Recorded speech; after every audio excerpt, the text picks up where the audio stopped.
Two, hello. I'm sorry, folks. I'm sorry. I'm so late getting started. I only have until 2:30 right now. I gotta start on time, and I failed to start on time, and then tried making lunch while the theme music was playing. Way too late getting started here. Right on time, exactly. Hello, Moss. Hello, everyone. Hello. I'm here now. That's the most important thing. I'm here now. Okay? I'm here now. I made a really good ramen here too. I'm really excited to eat it. What's the verdict on what, John? Apologies to anyone dealing with Quebecois wildfire smoke right now as well. Apologies for that. Right now it's cleared up over Montreal. It's not as smoky here today. It is raining as well, so hopefully that'll have some kind of impact. Have you considered starting earlier? Interesting. I have considered that. And it's a good idea in theory. In theory, it's a very good idea.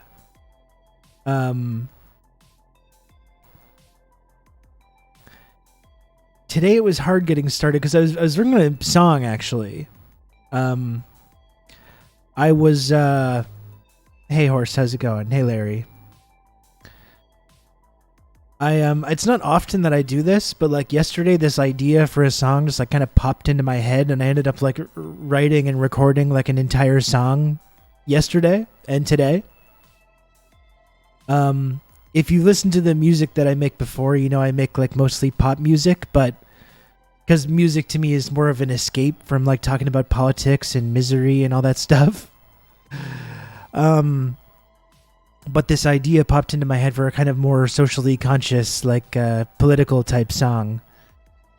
That sounds like something off of Nebraska by Bruce Springsteen, which is one of my favorite albums of all time. So I recorded this entire song. It's just like a demo. It's not like finished or anything like that. Recorded this demo yesterday and today. So I was listening to that prior to coming on. It sounds good, honestly. It sounds really good. So that's what I was doing prior to getting started, though. It's not like I was just sitting around, all right? It's not like I was just sitting around twiddling my thumbs or twiddling anything else, okay? I was working on art. I was making art.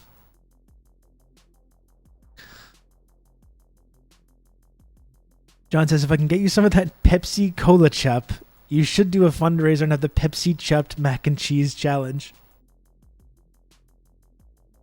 Listen, I love cola, especially Diet Cola. I enjoy a Diet Pepsi, prefer Diet Coke, obviously, but I enjoy it. I'm not sure about the cola ketchup phenomenon now. I would definitely try it if there was some kind of like community thing where, I'll try anything. I would have a cola chupped mac and cheese, but I'm a little skeptical about how that would taste. I'm really not sure.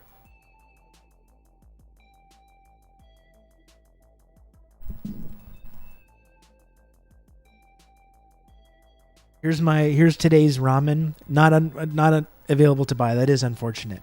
That is very unfortunate. Here's today's ramen. There's noodles in there. There's some dumplings. They're the buldak dumplings. They're the buldak spicy dumplings. And there's some kimchi as well here in the corner. I got some like homemade kimchi from a Korean cafe that I live near. So there's some dumplings. There's black bean chili crisp. There's an egg. There's kimchi, and there's noodles. And I'm really looking forward to eating it. I'm just waiting for it to cool down a little bit here, but I'm really looking forward to that.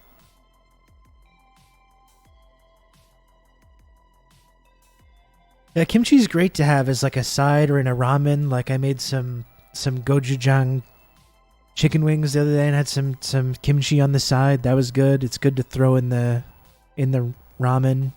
Did I craft the dish? Yeah, I mean I made the instant noodles and I heated up the dumplings and I added the kimchi. I didn't make any of those individual ingredients though. The kimchi gets made at a Korean cafe nearby. The dumplings are just frozen. It's just a regular like instant noodles pack, Mr. Noodles, with some sesame oil and some oyster sauce and some soy sauce. So I technically took all those things and put it in the same bowl, but I'm not out here like making the ingredients or wrapping the dumplings or anything like that.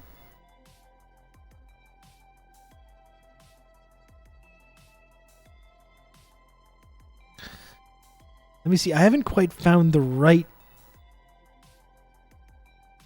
chat balance here.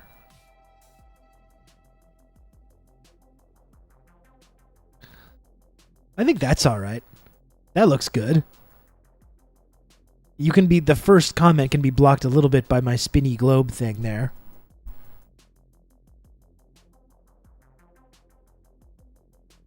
I think that since chat holds up half the sky, we should get half the real estate. Well, it's women that hold up half the sky, and only like half the chat are women, so really it should be a quarter by that math.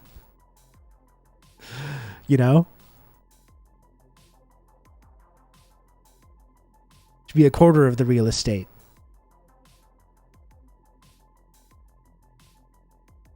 Pretty sure that works. Women beholden skies. It's true. Very true. It's so funny when people say like that Marxism is like incompatible with like social justice or women's rights or things like that. When you look at like what Mao said, what Hoxha said about women's rights, what the Soviet Union was doing with women's rights, like way before the West was ever even thinking about it.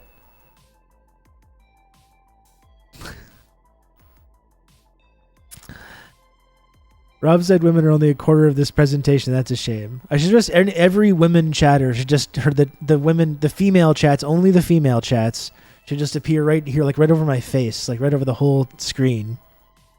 Really. I just said that on my channel and shared the quote by Einstein about Lenin. I mean, it's amazing, Larry, how easy it is to fucking scramble the brains of some of these social chauvinists who are now calling themselves Marxists. Don't laugh. You know? It's easy. It's so easy to scramble their brains because, like, the neoliberal establishment co-ops women's rights, right? And they try to use women's rights as this, like, weapon to, you know, spread imperialism around the world. They co-opt and weaponize gay rights and trans rights. And rather than just pointing out this like simple phenomenon of the way that the bourgeois co-ops these like social justice concepts, people just instead say like liberals like this, therefore that thing is bad. Therefore it's bad and lib to talk about women's rights. It's bad and lib to support gay rights or trans rights. You know? It's amazing how fucking dumb some of these people are.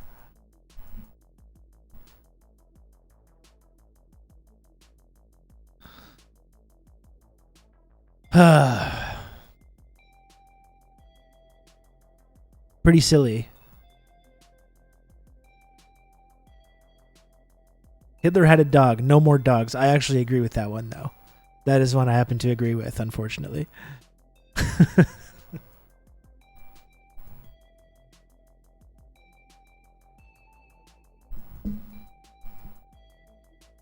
Came in on it's bad and lib to support women's rights and gay rights. And that's right. That's exactly the point that I was making. So you didn't miss out on really anything at all.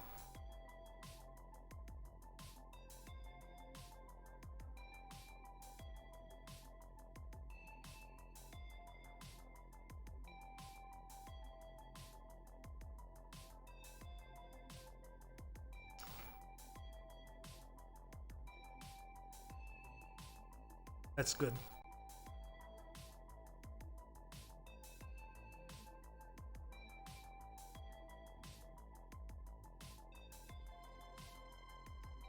Lennon had a dog? I thought Lennon was a cat guy.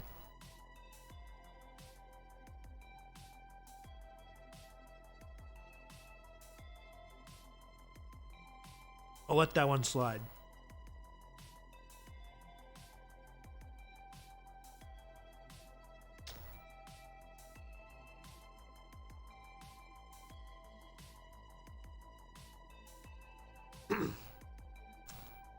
Who's a cat boy? There we go. I think Rob even retweeted my dog pet take one time, and I honestly panicked because I thought I would receive death threats. It is actually amazing, and it's something that's worth unpacking. How the average American seems to value the life of dogs more than like their fellow human beings. There's something kind of weird going on there that I think is worth unpacking a little bit. No, I believe you, John. I believe you.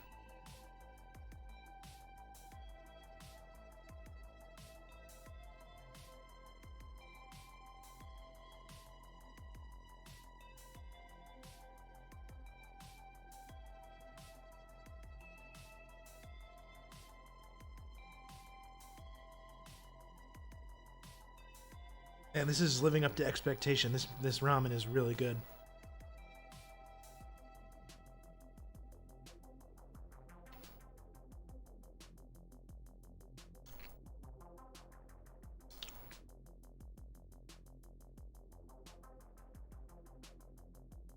Like, I don't want to toot my own horn here.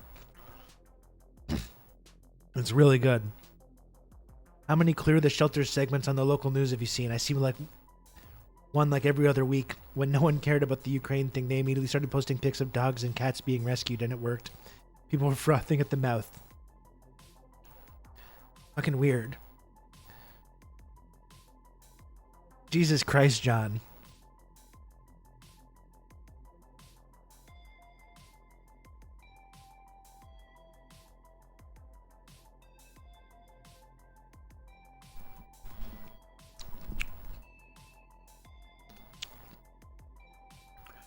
That is one of the best ramens that I've made. Hands down. That is really good.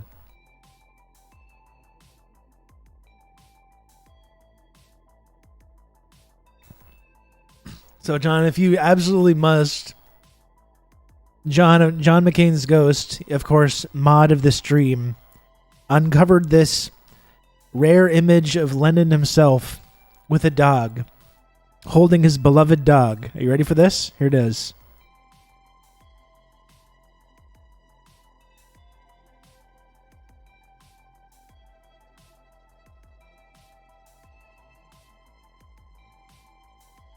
There we go. Where do you get your recipes? If I want a recipe for something, I'll usually look at TikTok. A lot of the time, I'm just experimenting.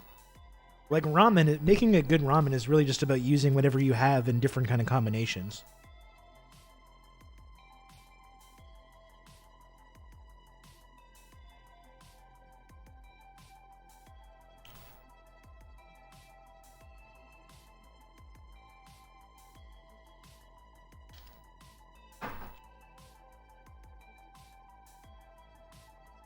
Post this whenever anyone says USSR no food. Yep.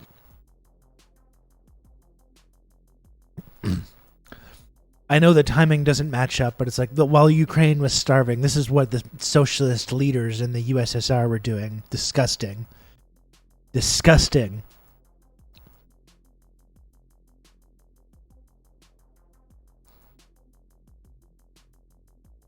I don't think the stream will ever top Rob lecturing someone seriously, then shooting off the fall of the hot dog.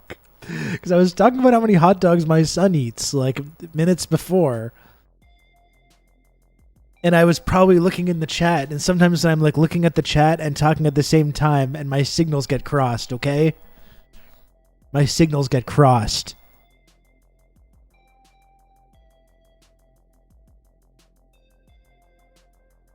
Lenin with an actual dog. Oh, that's good. Was that his dog, or was he just visiting it? Because that's the thing. I don't have any problem with dogs. I think they're wonderful creatures. What I don't like is like having a dog. And it seems to me, and someone can correct me if I'm wrong. I know there's some dog heads in the chat, some dog lovers. But like it seems to me every dog owner that I know, it just consumes their whole life, you know? When are we going to let the dog out? What are we doing with the dog? Oh, you want to go to this thing? Oh, well, I got to do something with the dog. No, don't worry. I love this. Don't worry. I love this and it makes me really happy, but just I spend my entire life I planned my entire life around this, you know? To me, it just doesn't seem enjoyable. And again, I love visiting with dogs, give them little scratches, you know, hanging out with them. They're wonderful, but not for me. I only support one dog, the big dog. Acknowledge him. The bloodline might be falling apart, but I'm still not going to lose faith, Marty. I'm still not going to lose faith. I'm going to still continue to acknowledge my tribal chief and yours, no matter what happens.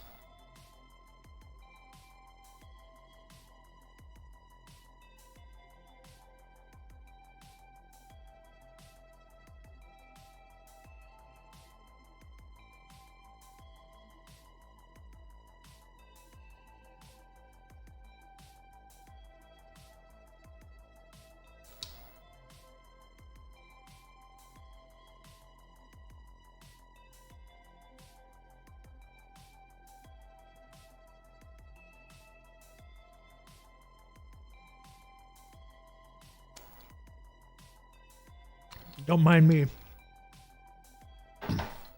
Let me just get a napkin.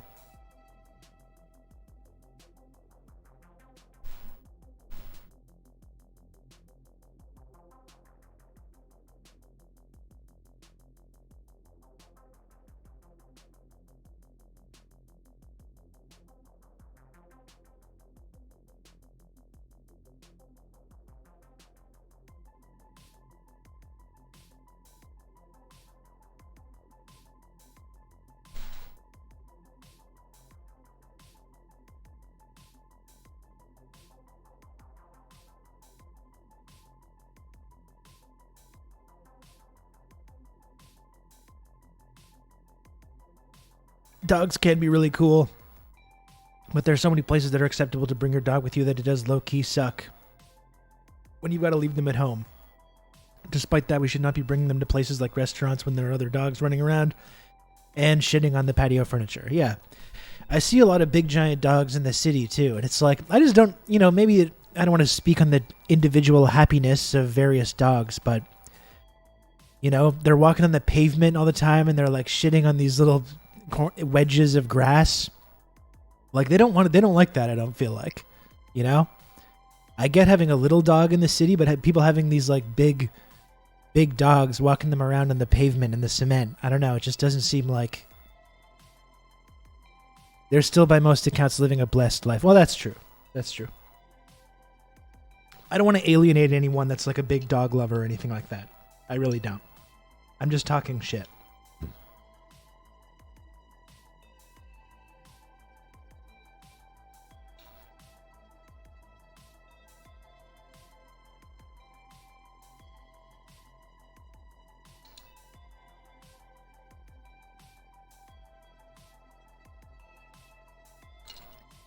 The kimchi in the ramen is really good.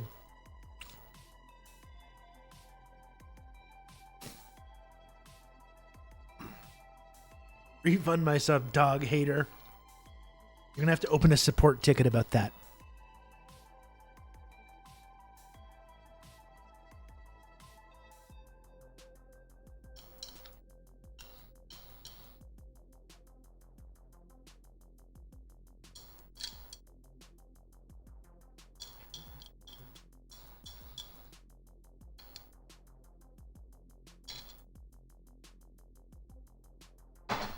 Okay.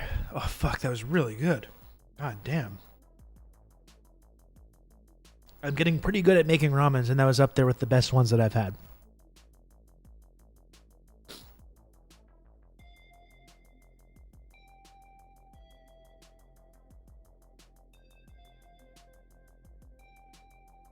God, I don't even want to read that H.P. Lovecraft quote.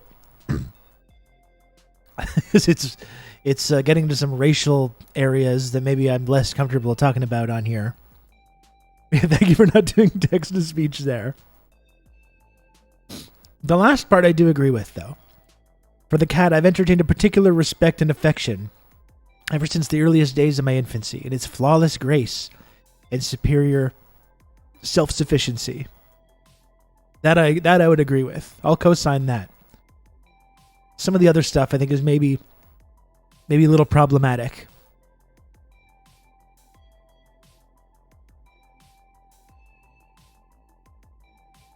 I agree with this massive racist from 94 years ago. Just about that one specific thing about cats, though. That's all.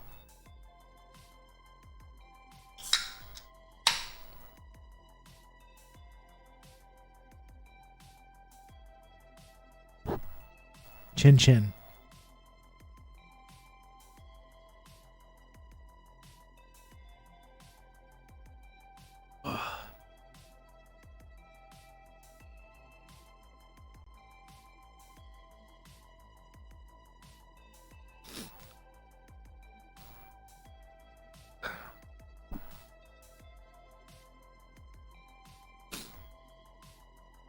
Some people like HP, but I've always been more of a Dell guy. Yeah, good job, Marty. Good one.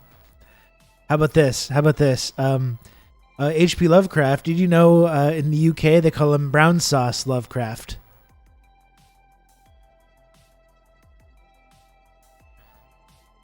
How about that? What do you think about that?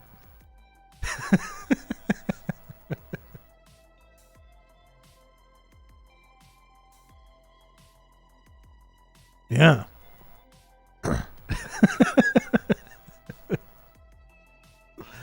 Wait, hold on.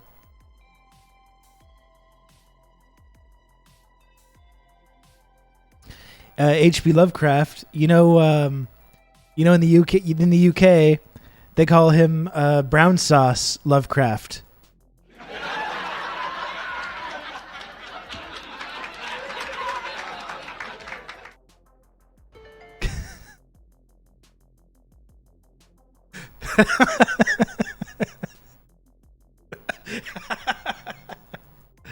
Yeah, I knew what I was going for there.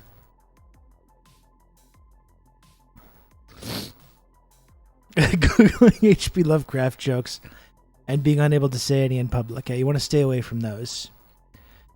How many people are in the room with you right now? That's it. We're doing it's live. It's a live episode. TRRS was filmed in front of a live studio audience.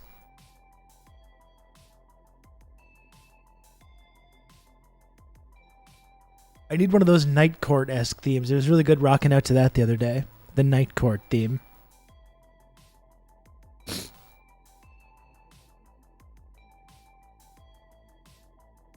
TRRS Live. That's actually a good name for it when I eventually do this.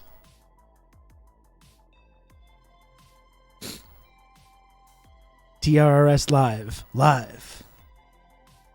That has kind of a nice ring to it.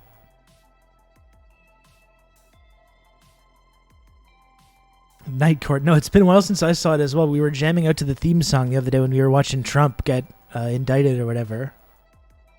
And it was quite enjoyable. The Night Court theme does not need to go that hard. Like, it just doesn't.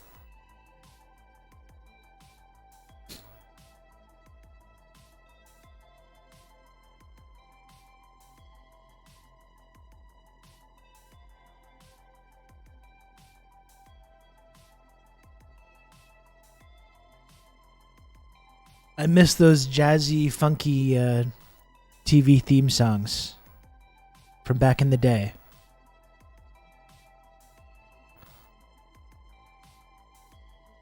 Man, that ramen was really good. That was a really nice lunch that I put together in this panic moment.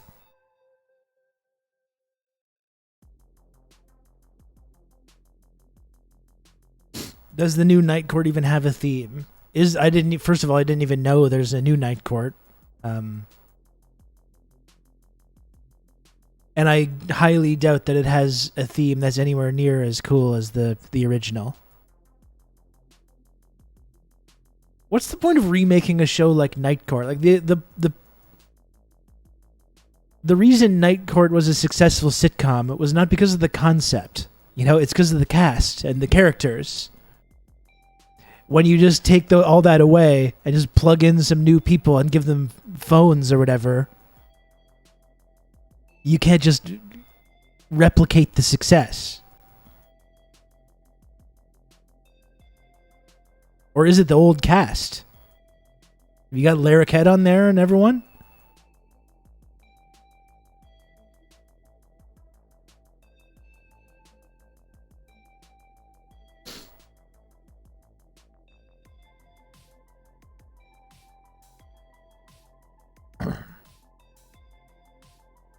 I'm getting conflicted signals on this.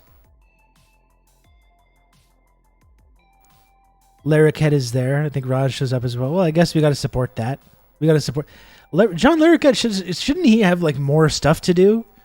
Shouldn't he be having like a late career resurgence? Like he's got a lot of he's got kind of an iconic voice, you know?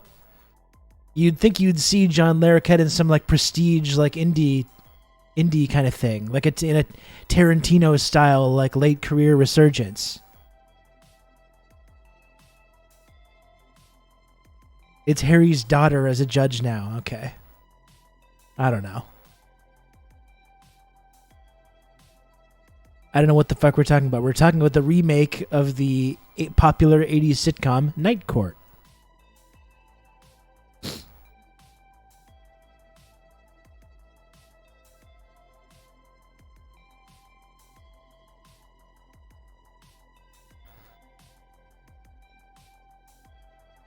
Very famously fucked all the time with close-up magic to seal the deal.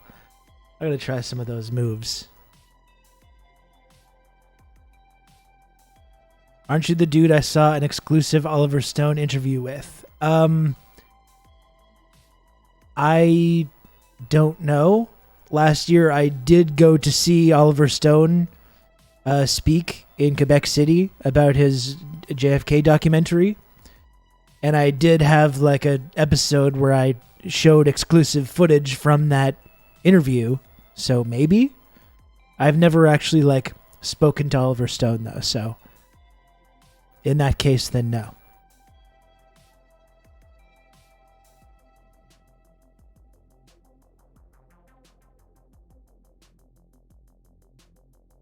And we made fun of the interviewer for being a nerd-ass lib. Yes, we did. I never put that footage on YouTube. It's like I'm so stupid.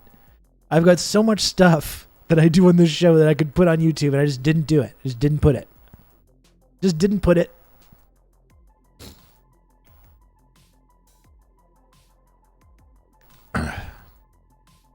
I went through the whole thing of going there to do that.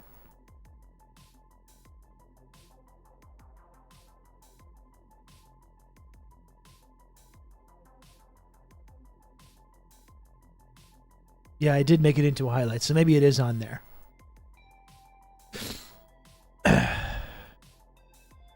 Need an editor. I need a lot of things.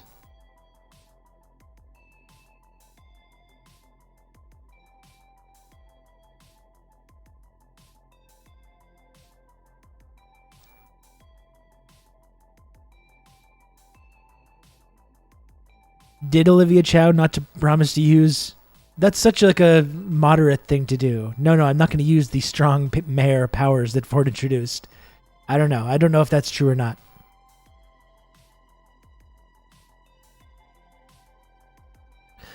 But I think that was the kind of interesting takeaway from our conversations about Olivia Chow yesterday, which is how like centrist and moderate she is, and how she's being framed as being some like communist essentially.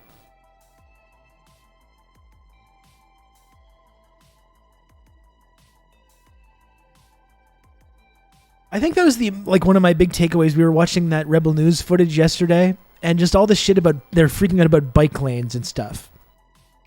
So here's the logic. Here's the conservative logic from the people that view people like Olivia Chow or or Valérie Plante, the mayor of Montreal. These people view them as being like too outrageously radical and leftist or whatever. And so what were they saying about Olivia Chow? So she doesn't have a driver's license. She's putting more bike lanes, which is going to lead to more congestion. Have you seen all the congestion? Have you seen the congestion? Look at the congestion in Toronto. There's congested. There's all kinds of congestion. There's traffic jams. And we need to be adding more car lanes. We need to devote I know we've devoted our entire, so much infrastructure and so much physical space to the automobile. But even more, though. We need more. We need more space for the automobile so there's less congestion. And then when people are like, okay, well, how about this? How about we kind of engage in a new kind of urban planning that's not based around automobiles, that's based around like public transit, that's based around making sure everyone in the city lives near their amenities so they don't have to sit in their car. Not like you don't have to go in your car and you won't sit in traffic. How about that? And then it's also better for the environment. It's better for the planet. It's better for the air that we're breathing in. We get more exercise. We're using bikes. We're using transit. We got more green spaces. And as a bonus, you don't have to sit in your fucking car all the time for 2 hours a day. And these very same people are like, what? No, it's my right. It is my God-given right to sit in traffic for 2 hours.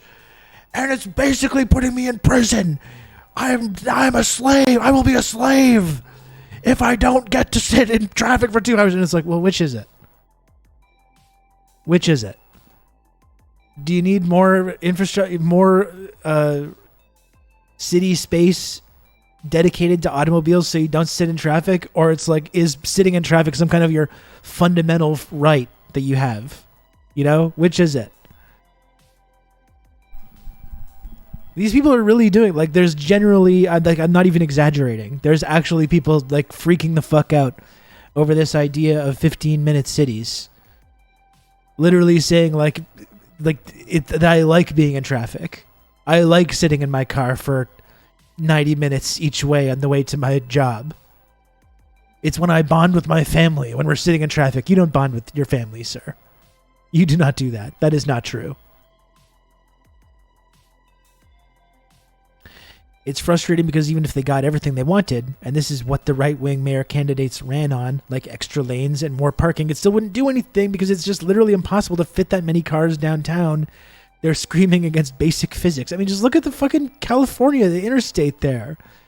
It's like 8 fucking lanes each way, and it's just, like, at any time a lot of people are in their cars, it's just fucking jammed for miles and miles and miles and miles.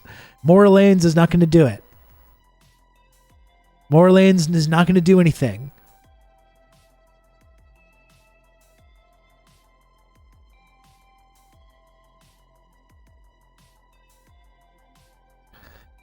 In Winnipeg, they're going to try and ram through a widening plan for a major commercial route to the tune of $500 million. Induced demand for cool half bill. God damn. Please just build one train. Please. It's really funny how people who already drive everywhere, like, they're trying to invent 15-minute cities, but what they describe is just the cities which we actually already have. Yeah. And like I was saying, all these people live in these suburban sprawl, concrete strip mall bullshit. And it's like, why are you holding on to that? I'm a traffic engineer. This is work. Please, no more traffic talk. I'm sorry, Jay. I'm sorry. Get back to making another lane.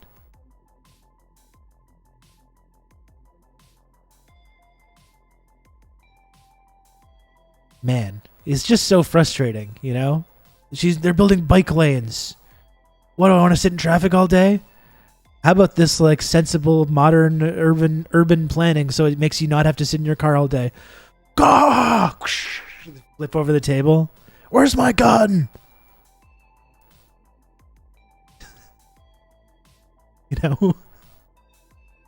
Fucking people. They've been talking about building a high-speed rail between Edmonton and Calgary for like 50 years. They've now pivoted to building a Hyperloop. Yeah, maybe in 15 years we'll come to the realization that that's not ever going to happen. as we've talked about it many times before, the majority of people that live in this country live in a straight line between Quebec City and Windsor, Ontario. It would be really like, as much as it's a complex infrastructure development project, as we've seen China do these things in a few years, like, it is possible.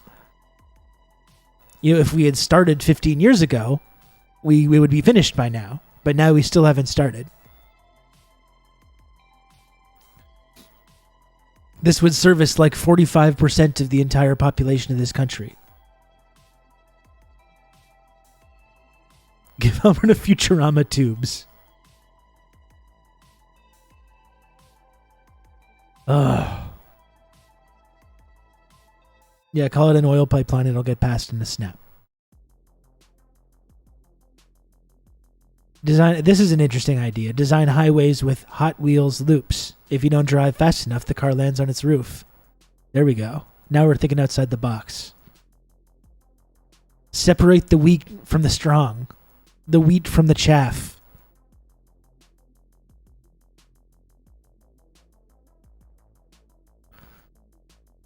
Give me my bullet train from Edmonton to Vancouver through Calgary and Kelowna. People say, well, you can't do it. There's mountains. Fucking China constructed a high-speed rail line going through Tibet, servicing Tibet and connecting Tibet to mainland China. You think there's maybe a few mountains there? Jesus Christ. Like, it is possible. It's possible to do this. This is not some futuristic technology. It's literally happening right now.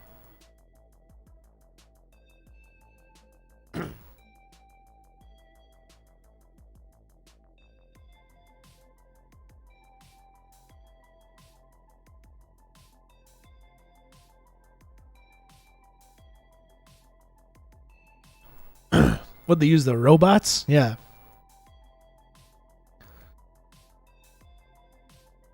And they're doing that, and then of course we're supposed to like get all sensitive about people's human rights not being respected.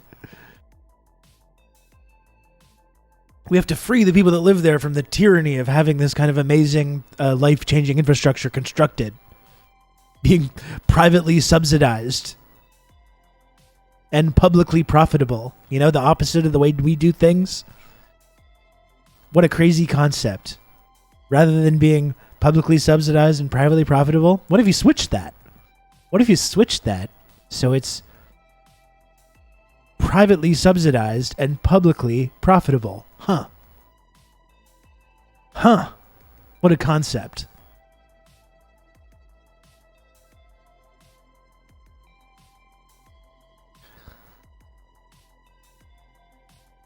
They'll allow us to use individual flying drone Ubers before they build a train. Yeah, probably.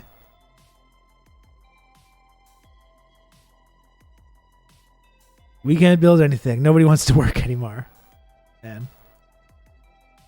It's funny that you say that, Sinchel, because I was talking about that song that I was working on, and that's the exact like theme or like the hook or whatever.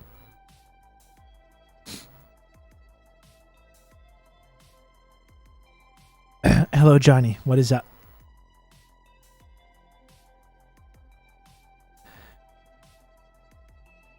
We can't do infrastructure because of the deficit. I'm very smart. Yeah, what's that? Raytheon needs $85 billion? No problem. Turn on the money printer.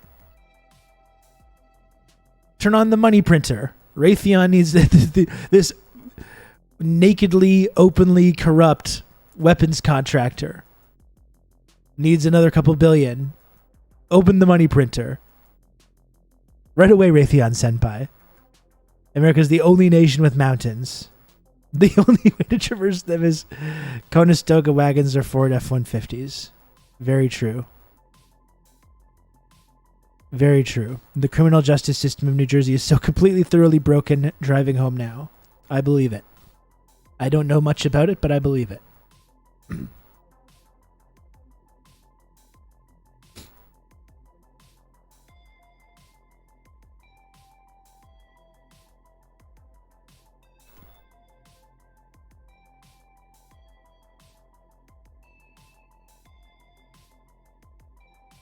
Man, it's frustrating. It's really frustrating living in the land of the free. Living in the land of the free, the most beautiful democracy, the shining city on the hill, where we can't do, your votes don't matter and we can't do anything. We can't do anything except build highways and give money to weapons contractors, and that's all. That's all we got.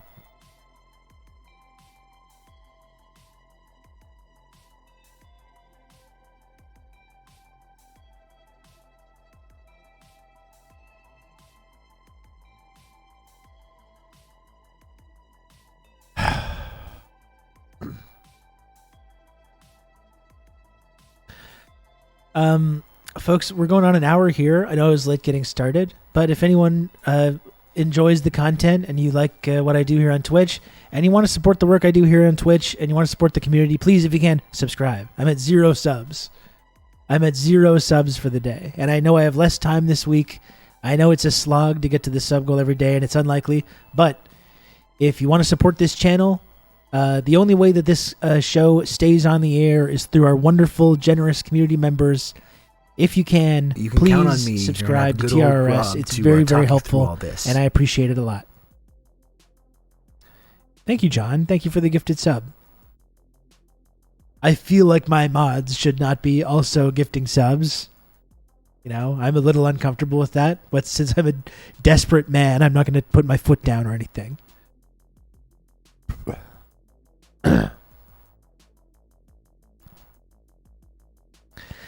You know, I am quite tempted to play this song I was working on for people.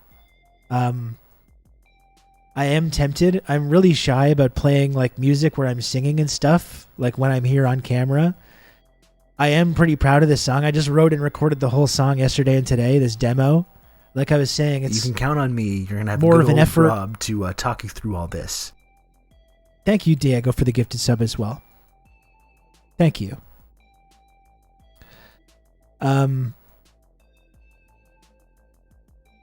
I appreciate that, Diego. I appreciate all the support. I would really like to play this song for people, though. Like I said, it's my effort at writing a song that sounds something like off of Nebraska by Bruce Springsteen, which is like one of my favorite albums. It's trying to write a song that's maybe has a little bit more of like a social consciousness, or is kind of like has some political ideas in it, which is not something that I normally do when I'm doing music. Usually music is like an escape from that. That's why I make mostly pop music, because like that's what kind of makes me happy and makes me forget about all the horrible things about the world we live in. But I'm pretty proud of this song that I wrote yesterday. I'm tempted to play it, but I can't. Maybe I could be convinced if people really wanted to listen to it, which maybe is not even the case. It might not even be the case. If people did want to hear it, I could be convinced maybe, but maybe that could be like some kind of a sub goal thing. I don't know. I don't know if I could just, I don't know if it's good business to just throw it on.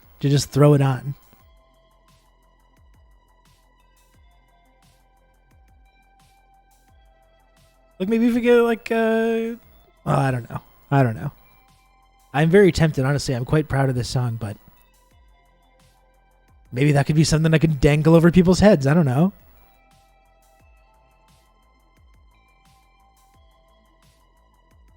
Have you considered sleep streams like Amaranth? Seems to bring in the subs for her. I would be very uncomfortable with people watching me sleep. I would be very, very uncomfortable with that. I would be much more comfortable doing a tub stream than a sleep stream. I don't think I'm an attractive sleeper. I'll just say that right now. He doesn't sleep. He just stays up all night thinking about chat. Absolutely.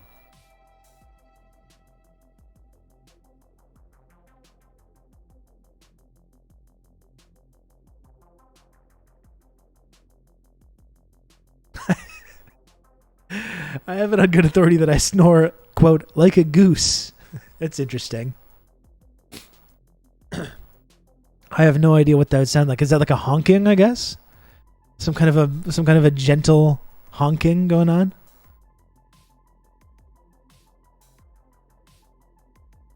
It's a loud honk. It's not gentle. Okay. Okay. I mean, people are already watching me eat on here. Stuff my face with ramen. You can count on sandwiches me and good old Rob whatever to else. talk you through all this. Whatever else it is that I eat. Thank you, Anonymous Gifter, for the gifted sub. Thank you, Anon. Very, very kind of you, Anonymous Gifter. Thank you. I really don't have like a plan for today. For what to talk about. I just thought we would chat. I did talk a lot yesterday. I kind of wanted to maybe chill out a little bit and roll in the substitute teacher VCR move, but I don't know. I'm not really sure what to do.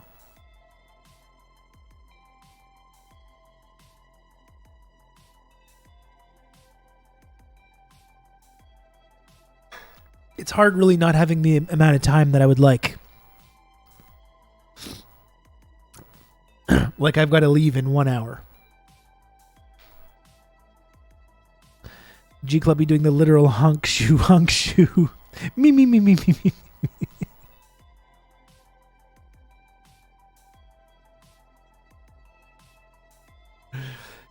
Do they still only have VCRs in schools, Rob? I would believe it. I would believe it too. I'm sure they do.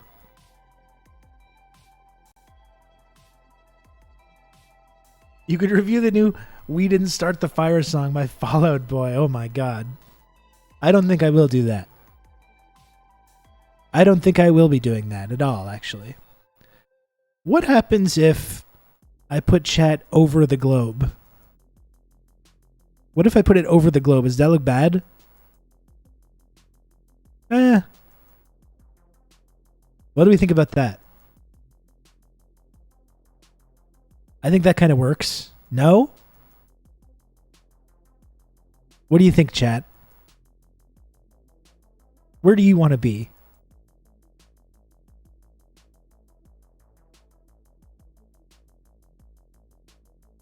I can't decide. You've just become an elite member of the Friendship Triangle. Oh boy, Gen X Bushy. My goodness, Gen X Bushy.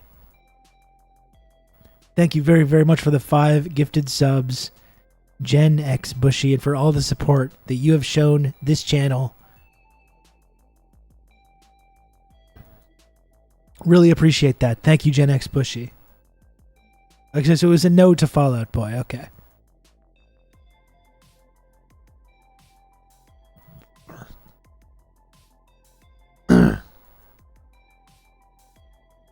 I have a great blog post you could read about the reconstitution of Ukraine. It's very enlightening by Michael Roberts. That does sound interesting. Yeah, you should send that along to me. I did see someone posted in the Discord a old Michael Brooks segment where Michael Brooks talks about Crimea and stuff. And I didn't watch it, but I thought in light of some of the conversations we've been having about that might be kind of interesting to take a look at.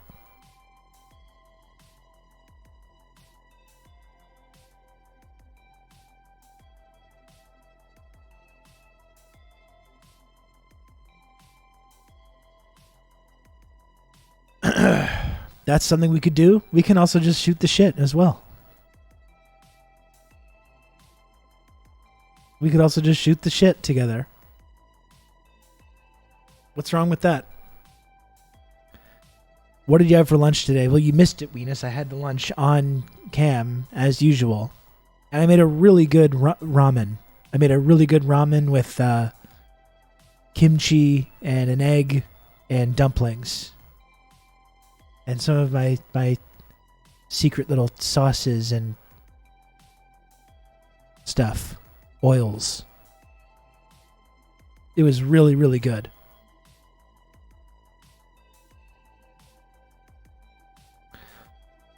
Any MSG? I didn't add any. If there was any MSG in the ramen, then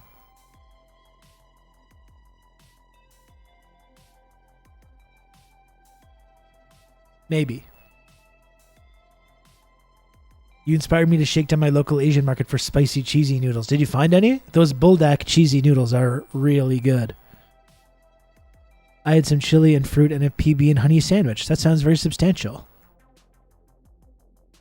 I got sad reading about Twitter posts from Ukraine. They have no idea about the shock capitalism coming. I mean, that's always been the really, I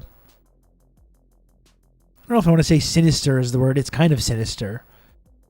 But the way that, like, this conversation has been framed is it's like it's either for you, this decision for Ukraine, it's either autonomy or being controlled. It's freedom or it's domination. You know, it's authoritarianism or democracy. Like, that's the choice that's being made here. And when you put it in those terms, people are like, of course I support them being sovereign and independent and democratic. But like, that is not what's going to happen.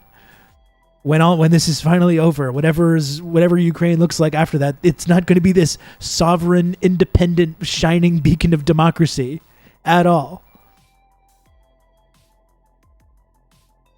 Yeah, does he mean we'll trust the U.S.? Amazing, yeah. This time they're going to get this right.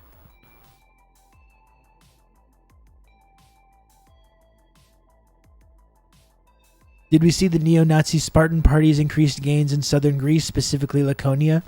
Hegel remarks somewhere all great world historic facts and personages appear, so to speak, twice. He forgot to add the first time as tragedy, the second time as farce. Well, we're seeing the rise of fascism all over again, right, Dimitri? In Greece, in Ukraine and Russia, or less so in Russia, considering they actually like still kind of uphold their legacy of struggling against fascism, regardless of what their current political characteristics are. In Germany, like the far right's making gains in Germany now as well. And like, this is what happens when you, after the post-war period, you go after the partisans and you don't exterminate the whatever remains of the fascist threat. You know, when you fucking put Nazis back in charge in West Germany and you spend the next several decades destroying East Germany, that's what happens. And then lo and behold, all these fucking fascists are back now. What a big surprise. It's almost like it was kind of an intentional project sometimes. The faltering of Syriza led to the right making gains, as Yanis Varoufakis explicitly said would happen when that was going on. When Syriza was negotiating with the EU about austerity. And he's like, Varoufakis has talked about this, where he's like, you may not like talking to me right now, but if you don't work with us on this, the next time around, you're going to be talking to fascists. Like, he explicitly said that. And Merkel and the EU were like, yeah, we know. That's okay. We're actually okay with that. We're all trying to find the guy who let these Nazis back into the West. It's just a mystery. It's a mystery how this happened.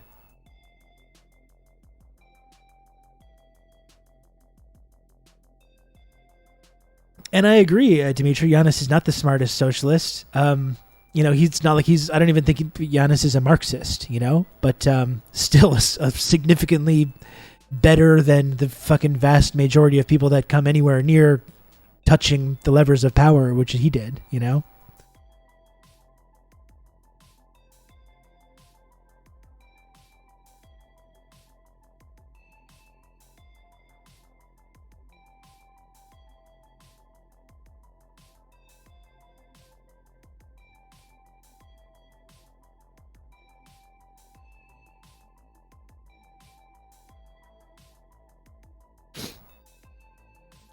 The revisionism is everywhere. Yesterday in the Winnipeg Free Press, there was a book review about the contentious SS Waffen-Galicia units, including double genocide theory, pure Nazi apologia. I mean, that's been such a disturbing element to the last 2 years, right? Old Dutch is the way that this double genocide theory, which is at one point was correctly viewed as being fascist propaganda and Holocaust denialism, and now that's like mainstream. Now that's the mainstream belief, this idea of double genocide theory. That's what is the commonly accepted historical revisionist past now. It is incredibly disturbing how quickly this has happened.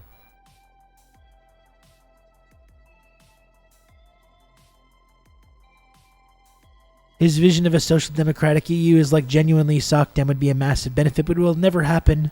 They'll go back to fascism before they let that happen. Yes, they will. Yes, they will. I think that's the lesson of the last several years for any of us that's been paying attention. They're not interested in mild social democracy. They're not interested in us working within the liberal democratic system to pass some meaningful social democratic economic policies. That's not going to be allowed. They're not interested in that.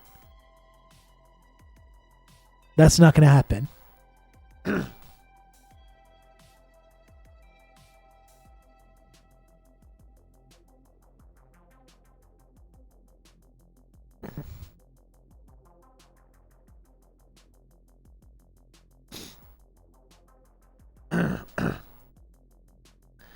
Yanis wanted to recreate the failed non-aligned movement. I mean, that's the thing. It's like, this shit has been tried, you know? This shit has been tried. And it got ruthlessly stamped out. Ruthlessly. By the power of imperialism. You know, I think, like, we've been talking about Lukashenko lately, right? Because Lukashenko played that role in, like, stopping this coup or civil war, whatever you want to call it, before it happened. And, you know, Lukashenko is not someone that we should have, like, some uncritical level of support for, a problematic figure in a number of ways. One of these real social reactionaries as well, which I think is, you know, grotesque, no matter who it is. But there's a reason that we gravitate to that interview that he did with the BBC guy, you know, and there's that's that highly quotable interview that he did. We'll massacre all the scum that you've been financing. You're upset. You know, there's a reason why that's really enjoyable to watch, because I think that's how you have to. You're gonna have good old Rob to talk you through all this. TRRS MRX. Don Dark Sony, thank you so much for 31 months of Tier 1 and for all the support you've shown me. Don Dark Sony coming live from his office in Langley. Thank you, Don Dark Sony, for that. The reason that I think that interview is so entertaining is because that's how you have to handle these, you know, spokespeople of imperialism. Not in this, like, oh, you know, trying to be nice, try to have some give and take, try to work within the system, do this. He's just like, no, we're getting rid of your NGOs, gone. You're out. You're getting rid of them. We're not allowing you to intervene in Syria. We're not allowing you to keep building up Ukraine. You know? All these, like, you have this degree of separation with these NGOs, and you have this, like, whole NGO or human rights industrial complex, which you're using to, like, spread imperialism around the globe. No, we're not abiding by that anymore whatsoever. Like, this is, I think if you're in any sort of developing nation or any nation that's part of this sort of, like, mark up the increasing, size of the account. like, multilateral future, this is the attitude you have to have. We can build socialism and we can make it happen. But that does not mean that we can guarantee the country of the dictatorship of the proletariat against dangers from outside, against the dangers of intervention and the associated restoration of the old orders. Thank you, Dimitri, for that. That's a good quote. Thank you, Dimitri, for the 200 friend coin. Lukashenko was a chairman within the Communist Party that oversaw farming operations and was a staunch opponent of corruption. Zelensky was a TV comedian. Choose your fighter. And I was reading some interesting things about Lukashenko as well, and the way that see if I can find it. The way that Belarus was actually somewhat insulated by the whole collapse of the Soviet Union, and they still managed to keep a lot of, they resisted this deindustrialization, and they still kept a lot of their industries as state-owned. Like, they were part of the socialist system collapsed, but he did actually manage to steer Belarus in this direction that didn't go the way that, like, the rest of these former Soviet republics went, where all their social services got privatized and they deindustrialized, and which led to all the massive consequences of it, you know, the human rights consequences. He was able to help, like, Belarus in general was able to resist that a little bit, But again, I don't want to. It's not an uncritical support for Lukashenko or anything like that. I don't want to get anyone get the wrong idea. Again, I think no matter what position you're in, if you're helping helping bring about this kind of multilateral future, which we do support on this channel, I think these kind of real social reactionaries are still grotesque.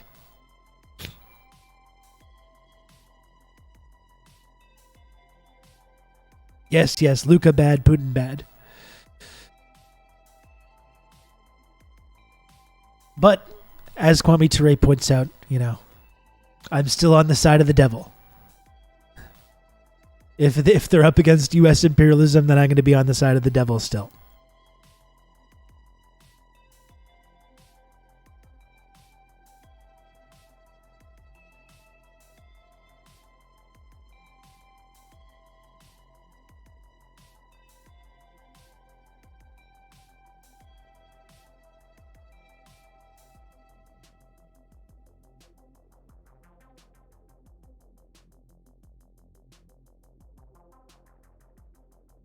Like even this account, Uphold Reality, which I find often shares really important clips and stuff that's good to pay attention to. They're getting involved in the whole like gender thing and engaging in this kind of like chauvinism, which I think it sucks.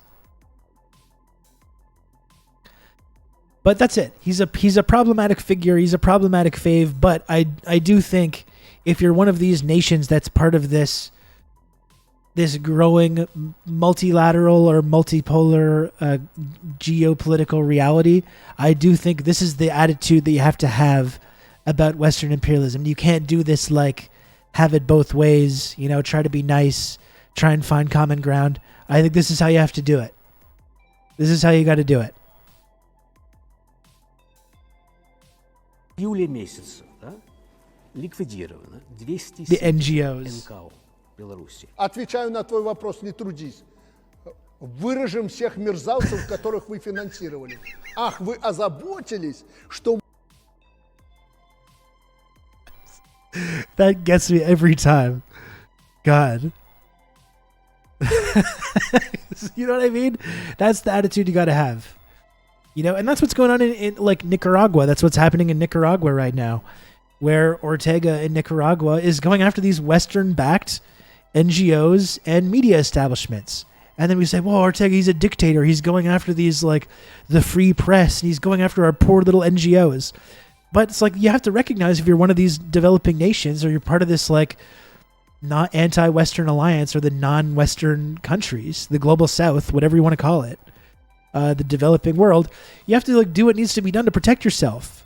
And that includes getting rid of Western-backed NGOs, and it means getting rid of Western-backed media whose express purpose is to create propaganda to destabilize and overthrow the program you're trying to put together. And they say, well, he's authoritarian, he's a dictator, he's getting rid of the free press, but you got to do it anyway. In the same way Lukashenko, the same kind of attitude. Man, it's just so funny. He goes right to 100 kilometers an hour immediately, right off the bat. В июле месяце ликвидировано 270 НКО Беларуси. Отвечаю на твой вопрос, не трудись. Выражем всех мерзавцев, которых вы финансировали. Ах, вы озаботились, что мы уничтожили ваши структурки. НКО, НПО и прочее, которые вы финансировали. Мы, людей, которые работали на Беларусь, которые помогали людям, пальцем не тронули.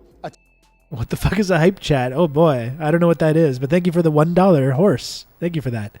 Ortega's not going after all NGOs, only the subversive pro-USA ones, and the one my dad worked for in Nicaragua 91 to 95 is still allowed to operate. And that's what he's saying too. It's not everyone. It's the ones that's backed by Western states that have an expressly political purpose.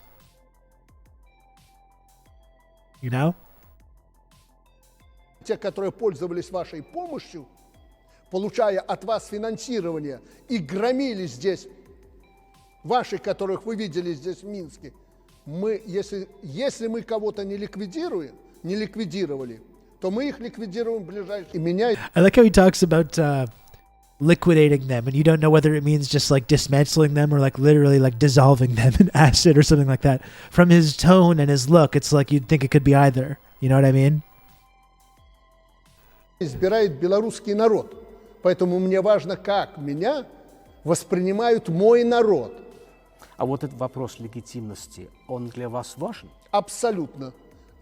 Он мне не важен абсолютно, как вы будете там меня легитимным считать или нелегитимным. Вы лучше разберитесь, как вы будете с Байденом общаться. Он This is the attitude you have to have, или though, нет? I think. С моей точки зрения, нелегитимен. Вы видели, что происходило на выборах. Наплевать на то, что обо мне сегодня думают в Англии или в Соединенных Штатах Америки или Евросоюзе.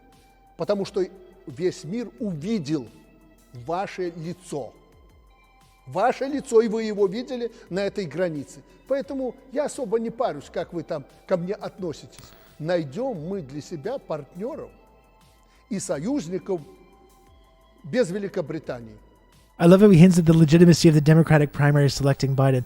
That I wasn't sure whether he's talking about the Biden's primary or if he's talking about the whole like Trump January 6th election fraud thing. Like maybe it's phrased in such a way that it could be interpreted as either, you know? I'm not sure though.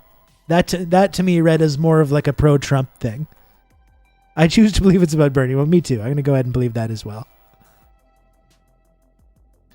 Yeah, it's not for nothing that like the strong leaders, we made them necessary. I mean, listen, people in Belarus certainly observed what happened after the collapse of the Soviet Union in Ukraine, in Russia, in Czechoslovakia, in Kazakhstan, you know, wherever, you know, in Albania, in Lithuania, all these places. They observed all this stuff that happened and have probably paid attention to that and realized the ways that like they were spared a lot of the worst, most harshest consequences of that. So yeah, it's no wonder that they flock to people like Lukashenko or Putin after that. Мы и не очень-то с вами и сотрудничали до этого. Ну, не хотите, ну и не надо. Не умрем, как вы хотите, мы не умрем. Мы будем жить, и будем жить с каждым днем все лучше, потому что у нас есть страны, с которыми мы сотрудничаем, огромные страны. И то, что нам надо продать, мы в Евросоюз мало чего продавали, мы продадим, несмотря на ваши санкции. Я, конечно, не идиот и понимаю, что эти санкции не мне, точно не вам, и тем более не мне не нужны. Но если вы начали разговаривать со мной санкционным языком и не признавать мою легитимность, ну, Господь с вами. Я еще раз говорю, четверть века, я уже к этому... I think this guy's anyone's puppet, seriously. I would love to be in the room when Putin or whoever else tried to give him his marching orders, Lukashenko. Yeah. And you'd see how much of a puppet he is. Подожди, не перебивай меня. Вы находитесь в Беларуси. Я не против, какие вопросы задаете. Я провожу параллели, чтобы вы поняли, что мне глубоко получали там и избитые в милицию. Вы только бойцов из Окрестина не показывали, что они были избитые. А что бы было, если бы у вас или в Америке, тем более, бросились на милиционера, начали ему ломать ноги? Он бы получил пулю в лоб сразу, но мы ни в кого не стреляли пулю в лоб. Владимир Путин, да, вы вместе работаете... А почему вы у него не спросите? Вы в Москве живете? Я у него спрошу про вас. It's one of my favorite genres of videos of seeing these people, like whether it's Lukashenko, whether it's Maduro, having these interviews with Western journalists and just treating them like fucking stooges, which they are. Just treating them like fucking brainless propagandists, which they are, you know? It's very entertaining. That's why that Maduro face is endured. It's just fantastic.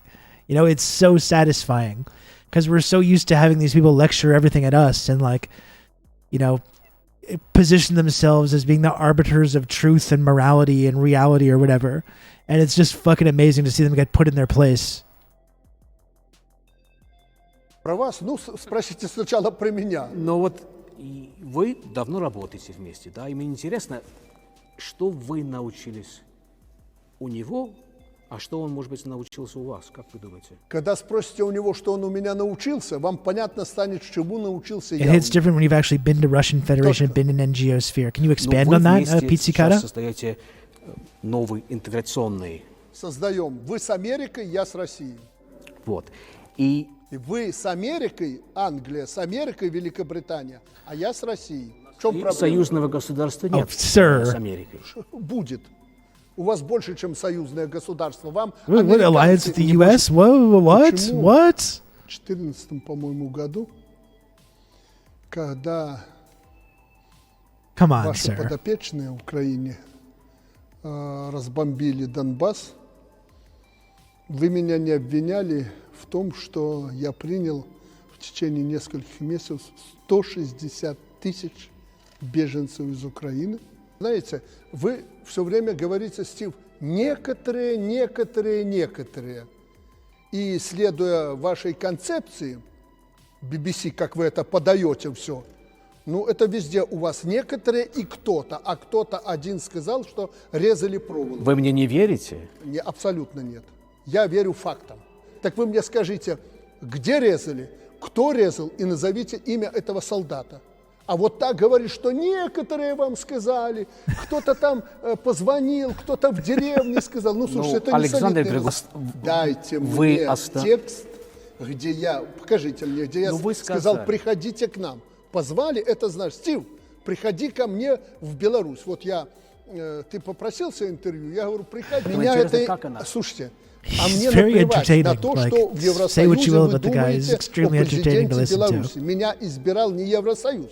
Вы меня не признаете четверть века. Вы просто, Стив, не в курсе дела, наверное. Четверть века меня не признают в Евросоюзе. Ну и что? Вы говорите, толпы вышли и прочее. Стив, 25 лет толпами ходят по Минску после выборов ваши сторонники в Беларуси.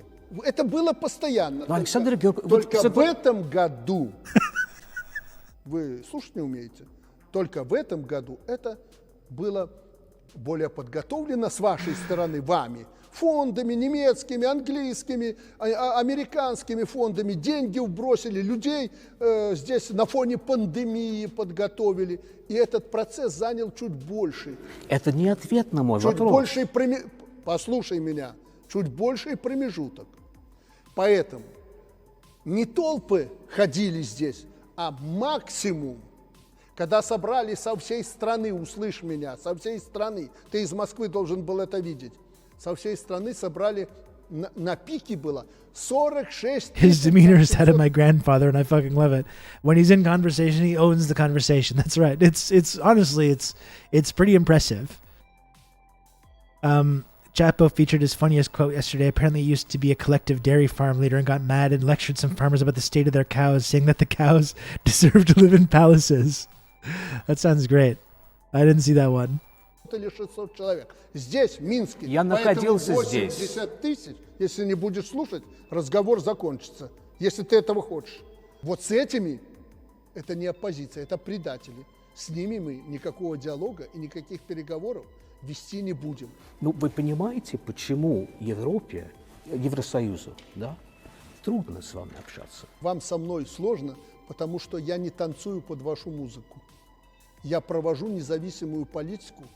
И от вас, и от кого угодно, от американцев, от англичан, от Евросоюза, я вижу свой народ. Но вы что, скажете, что я своих соседей там теребил? Я что, организовывал с поляками, латышами, литовцами, с украинцами какие-то драки на границе? Никогда.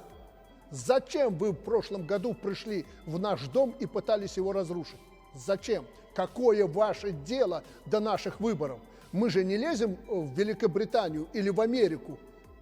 Мы же не лезем в ваш He дом. raises Вы good чего points. пришли в наш дом и начали его крошить? Вы пришли в Беларусь, где живет мирные 10 миллионов человек, пострадавших в последней войне как никто. Евреи только могут сравниться с тем, как пострадали мы и они в той войне. Вы почему пришли в мой дом? Александр Григорьевич, ну при Я чем здесь спрашиваю, Вторая почему вы мировая? пришли? Евреи? Как при чем? Как при чем? Вы молиться на нас должны до сих пор. Вот при чем. Молиться, потому что мы воевали против фашизма. Вроде в коалиции с вами. Вы не помните?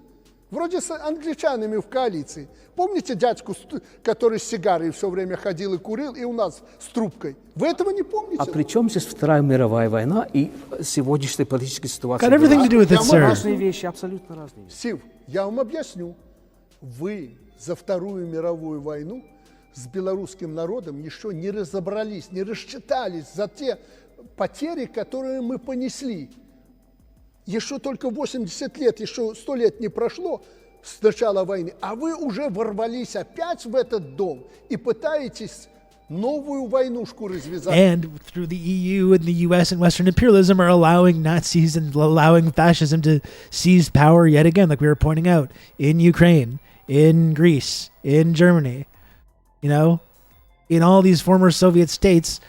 The EU and the Western imperialism have allowed the fascists to get up off the mat. So of course he's talking about World War II. Of course it's relevant to right now. Of course it is. Gave more in recovery and reparations to Germany and Japan than to the USSR. Yeah, absolutely. Liberals can't stand how history is connected. Of course, because liberals like to pretend that history just started, fucking that day. Or, if you talk about Russia and Ukraine, well, the history of Russia and Ukraine started in February 2022, which is just nonsense. Okay, we're bringing back World War II. We should probably mention it. Yeah.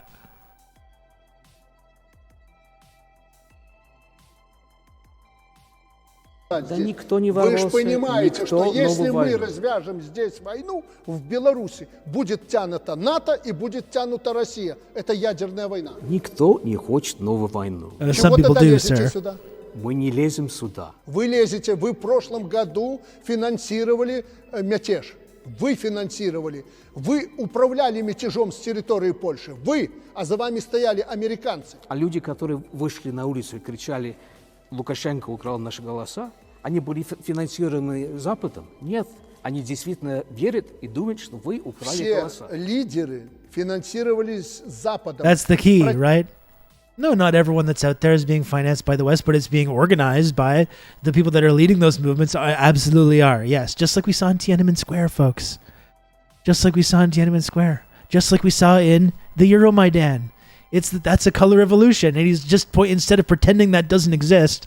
I know for Western journalists, they love to pretend that these things don't exist, but I like how he's just like fucking explaining exactly what it is. That's what it is.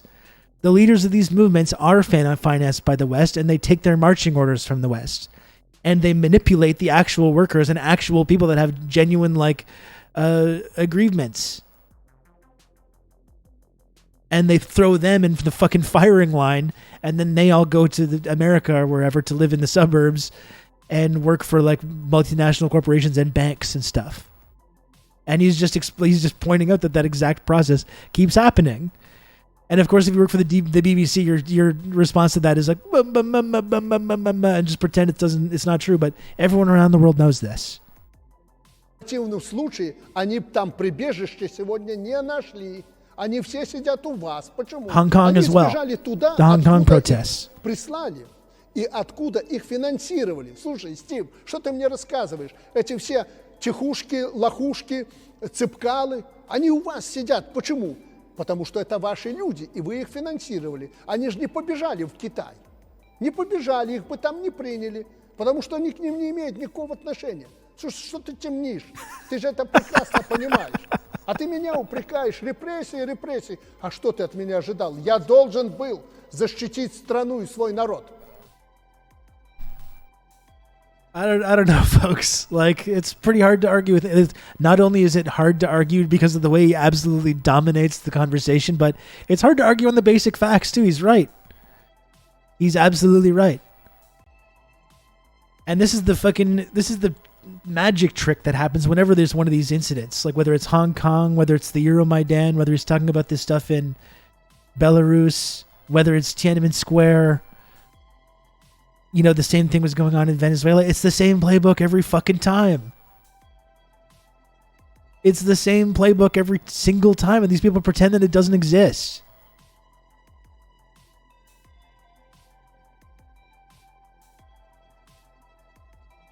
Or the Arab Spring, yeah. And yeah, many times these things spring up totally organically. And there's many people involved in them that aren't being financed and aren't being organized by the West. But the West does get involved. They start funding and they start organizing the leaders of these movements, the militant wings. They arm them. And then everyone else just gets brought along for the ride. And we're all supposed to pretend that this is all just like, that this doesn't exist. You know? We're all just supposed to pretend that this doesn't actually happen.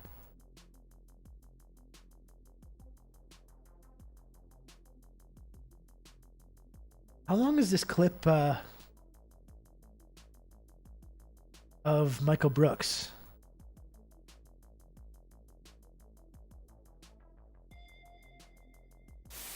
Ten minutes.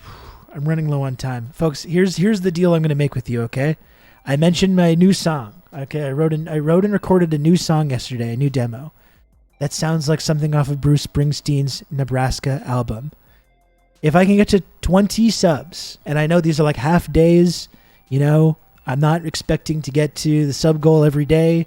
I'm not putting in the amount of time that I need to do that. If we can get to 20 subs before 2:30, I will play this brand new song on the stream and you can listen to it. Okay? That's my deal. You've just become an elite member of the Friendship Triangle. Is it new metal? Yes. Yes, it is. Oh my goodness. Thank you, Brian. Thank you, Brian, aka Lennon Smesh, for the 5 gifted subs. Very, very kind of you, Brian. Thank you.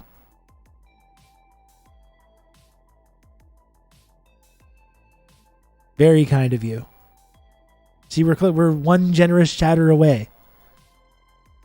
One generous chatter away.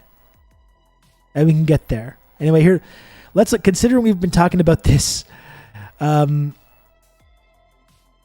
subject so much lately, I think it's really worth, and talking about certain people and their reaction to, you know, Russia, Ukraine, I'm really interested to see this clip of Michael Brooks from 9 years ago. Really interested to see Michael Brooks' analysis of this when it was going on. Really someone that I wish we still had back. You I can wish count we on still had me. him You're around. gonna have good old Rob to talk you through all this. GMO Radio. Thank you for gifting a You're sub. gonna have good old Rob to talk you through all this. Thank you for gifting a Needed sub to one more Lukashenko. sub. Thank you for gifting a sub to Lukashenko, GMO Radio. You can count on me. You're gonna have good old Rob to talk you through all this.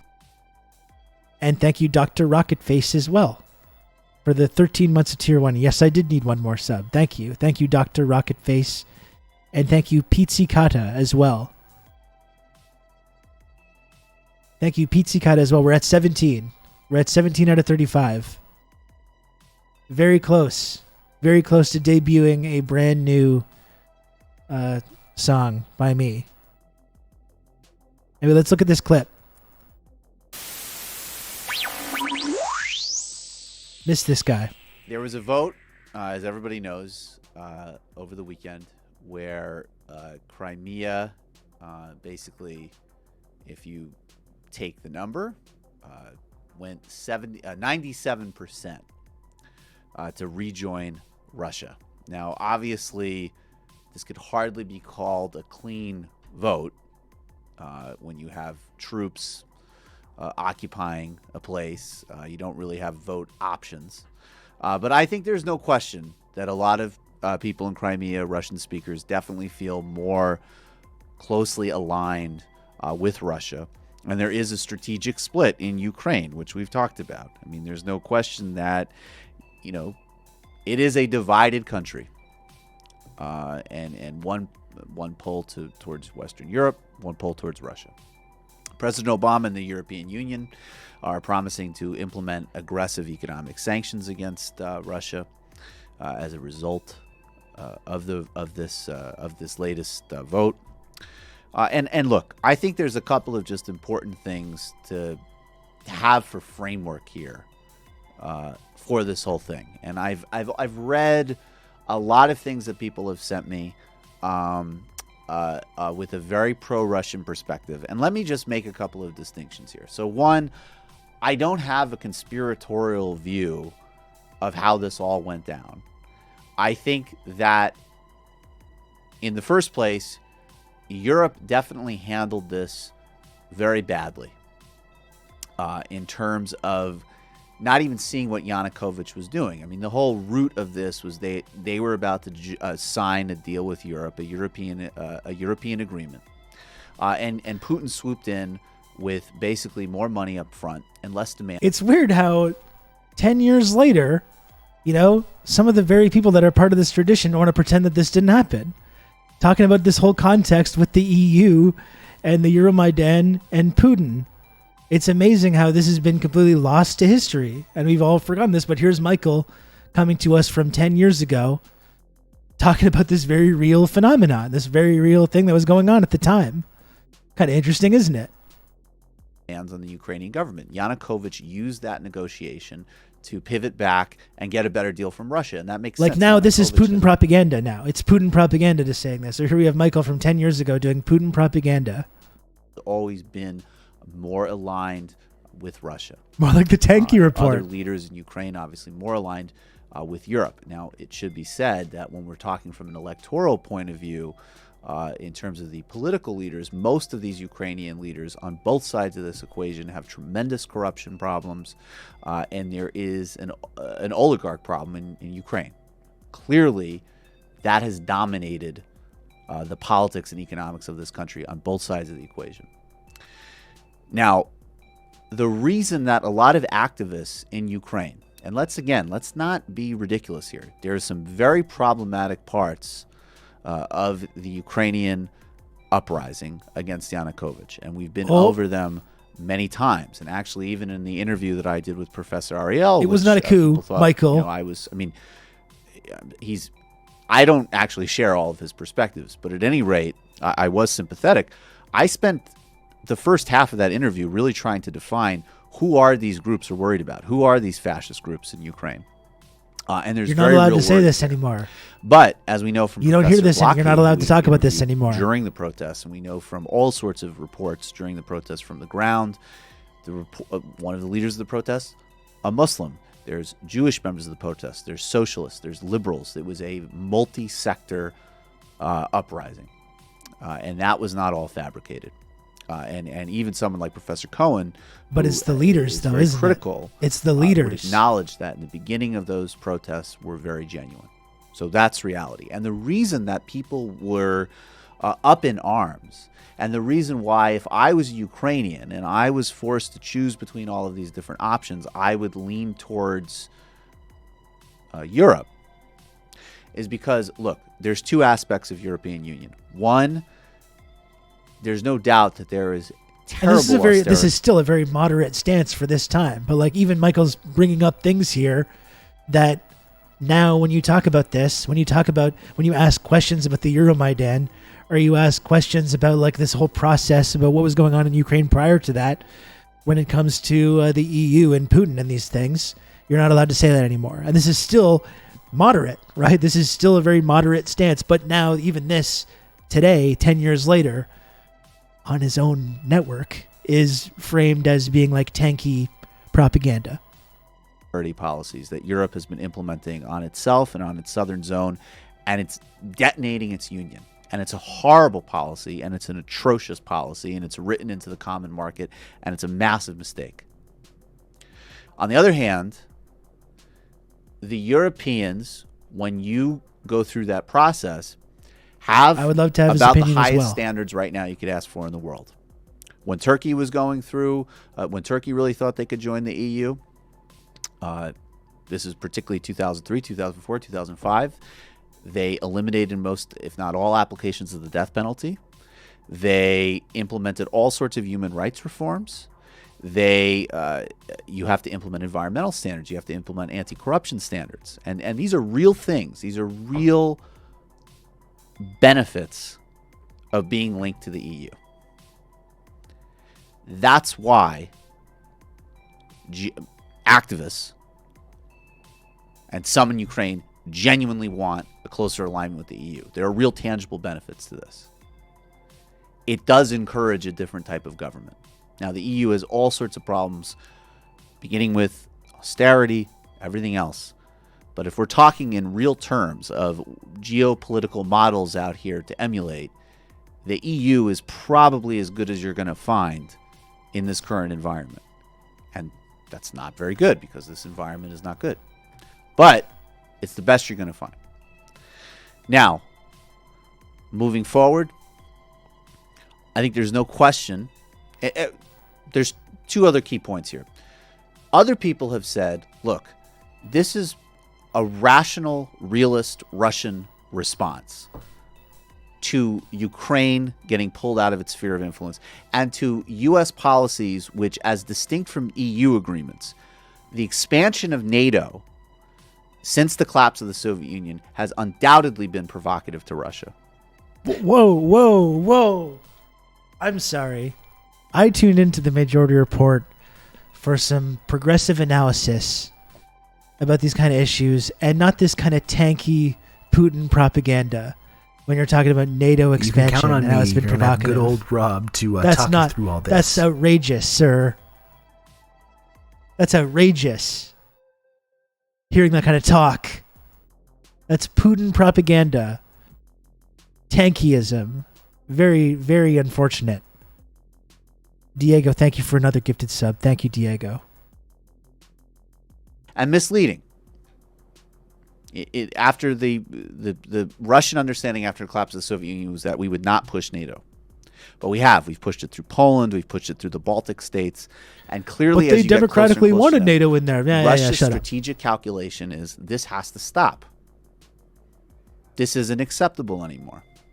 Now, from the standpoint of this show and the way we usually cover and look at things, we're not just talking about people's realist calculations. There's all sorts of terrible things the United States has done abroad and does abroad that you can make a good realist case for. I know. But we talk about other things. Very We're concerned disturbing about stuff. International law. We're concerned about human rights. We're concerned about people having some type of self-determination beyond the interest of surrounding powers.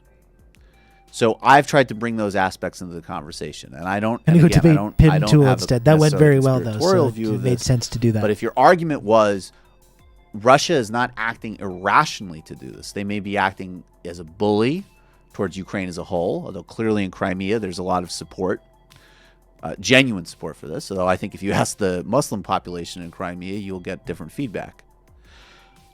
But that's not just how we look at things on this show. We don't just look at things through a realist perspective because there's a lot of other factors to try to get in.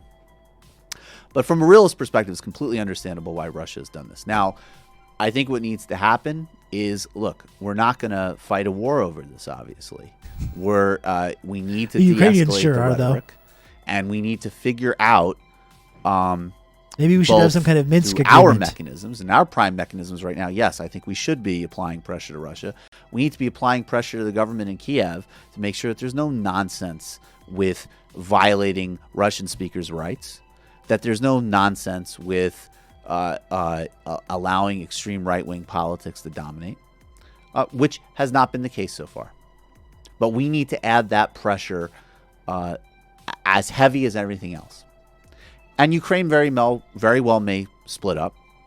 And maybe that was the natural course of events. But I think in general, Yeah, we we're do fighting not the war, want Sincha. We're that just type getting of application Ukrainians to die in it. brute domination and violation of law to be what precipitates those things happening. So anyways,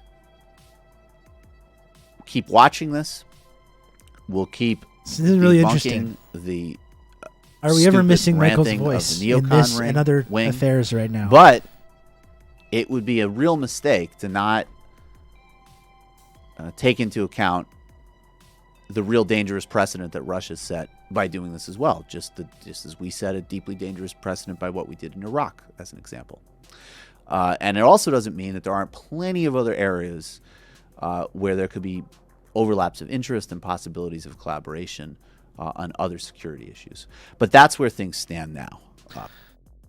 Really interesting stuff. It's just, it really shows you, this is from 10 years ago, and it really shows you how certain viewpoints that he's espousing there, which is just basic facts about things that had happened, have now been framed as being like inherently sinister to talk about. And it shows how, why isn't he doing the all or nothing thinking? I know. You know, it really shows how this discourse has totally deteriorated, and that we can't acknowledge these basic historical facts about the last 10 years or the last couple decades in that region, or can't talk about the very real role that we played in escalating that conflict, which Michael's just correctly pointing out in a very moderate and nuanced fashion. You know, like now a lot of the things that he just said, talking about NATO expansion, talking about the Euromaidan and these things, that would be framed as being like tanky Putin rhetoric now, Putin propaganda. You know, you're not allowed to say that anymore. And it's amazing how that has completely fucking deteriorated.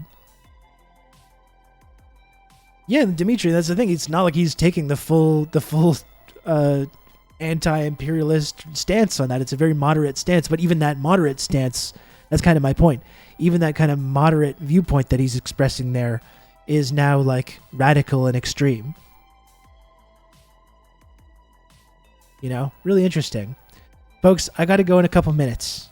I got two more subs to get above the 20 mark, which is I think pretty good for a half day. 2 more subs, and I will debut a brand new song that I wrote and recorded yesterday, in which I try to write a song that sounds like something from Bruce Springsteen, Nebraska. 2 more subs, and we can do it. Wow. Okay, Rob. Seriously, wow. Oh my goodness. Talking about getting VJ pilled. Dakadoon, Jesus Christ. Jesus Christ, Dakadoon. Thank you so much. Holy Lord. Thank you, Dakadoon, for the 10 gifted subs. That is so kind of you. I really appreciate that. Thank you.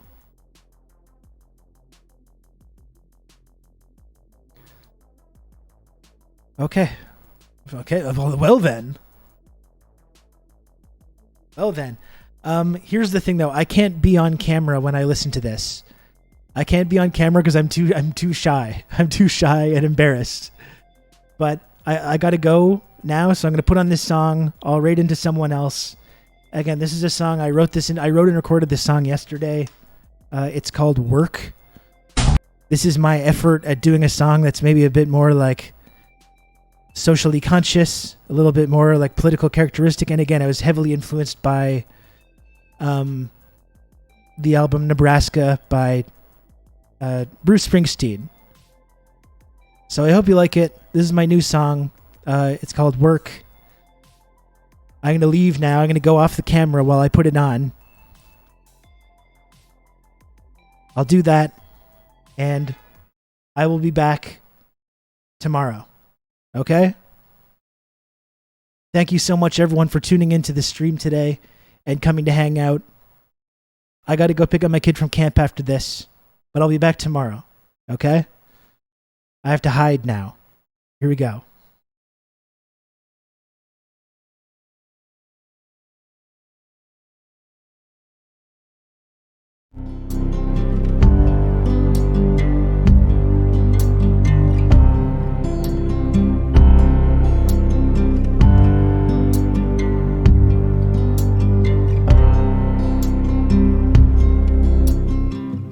Face down in a parking lot.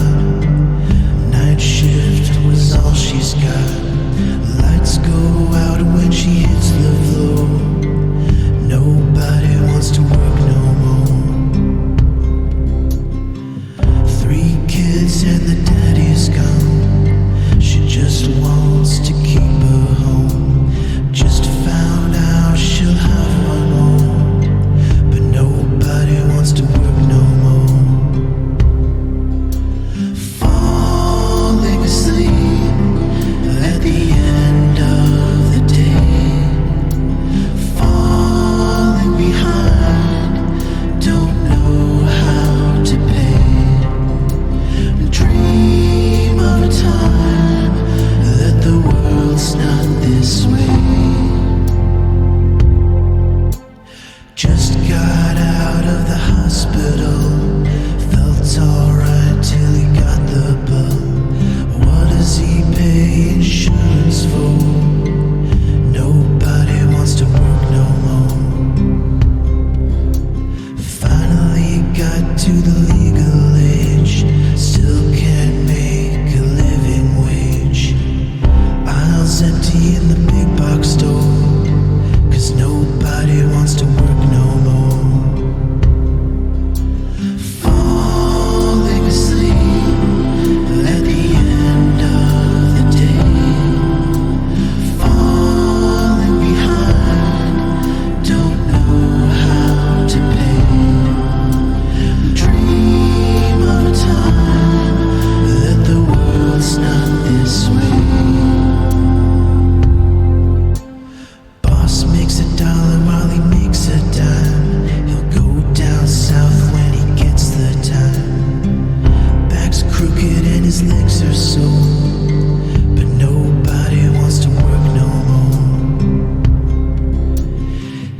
feels heavy and she's tasting blood. Lost her prom pictures in a basement flood. Doesn't know if she can make it out that door, but nobody wants to work